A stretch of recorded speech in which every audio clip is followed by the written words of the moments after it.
నమస్తే అన్న అందరికీ నమస్కారం. నిన్న రాత్రి 8 గంటలకు భారతదేశ ప్రధానమంత్రి నరేంద్ర మోడీ గారు భారతదేశ ప్రజలను ఉద్దేశించి ప్రసంగించారు. అందులో క్లియర్గా మనం చూసుకుంటే పాకిస్తాన్కు వార్నింగ్ ఇవ్వడం జరిగింది. అలాగే ఆపరేషన్ సింధూర్కు తాత్కాలిక విరామం ఇస్తూ ఉన్నట్లు ఆయన వెల్లడించారు. జాతినుద్దేశించి చేసిన ప్రసంగంలో ప్రధాని నరేంద్ర మోడీ గారు పాకిస్తాన్కు సూటిగా హెచ్చరికలు జారీ చేశారు. ఉగ్రవాదాన్ని అంతం చేయకుంటే ఆ దేశమే అంతమవుతుంది. ఉగ్రవాదాన్ని ఆపేదాకా చర్చలు ఉండవని తేల్చి చెప్పారు.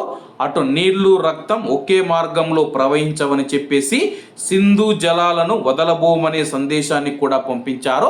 మేము మీకు తాగడానికి అలాగే మీ యొక్క పంటలు పండటానికి నీళ్లు పంపిస్తూ ఉంటే అదే దారిలో మీరు మా యొక్క భారతదేశ ప్రజలను చంపి రక్తాన్ని పారిస్తూ ఉన్నారు.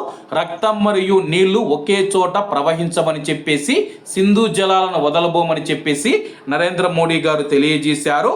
పాక్ గొంతు తడుపుకొని బతకాలంటే ఉగ్రవాదాన్ని అంతం చేయడం తప్ప ఆ దేశానికి మరో మార్గం లేదని చెప్పేసి క్లియర్ మెసేజ్ పంపించడం జరిగింది.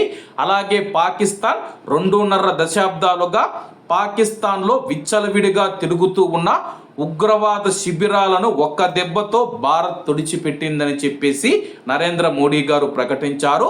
తన దేశానికి వ్యతిరేకంగా పాక్ నుంచి కుట్రలు పన్నుతూ ఉన్న ఉగ్రమూకలను తుదముట్టించామని చెప్పి, అలాగే అణుశక్తి అణ్వాయుధాల ఆధారంగా ఉగ్రవాదాన్ని ప్రోత్సహిస్తే భారత్ ఎట్టి పరిస్థితుల్లోనూ సహించబోదని చెప్పి స్ట్రాంగ్ వార్నింగ్ ఇచ్చారు.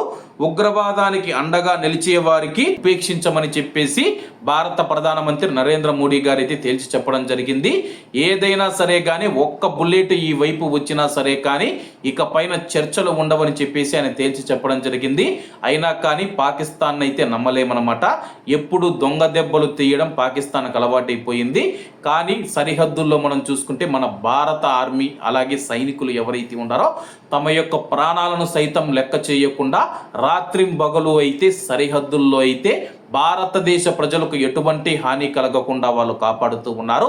నిజంగా భారత ఆర్మీకి ప్రత్యేక ధన్యవాదాలు, వాళ్ళకు పాదాభివందనాలు, సెల్యూట్ చేసుకుంటూ, అలాగే భారత ప్రభుత్వానికి భారత సైనికులకు యావత్ భారతదేశ ప్రజల మద్దతు చాలా అవసరం ఉంది.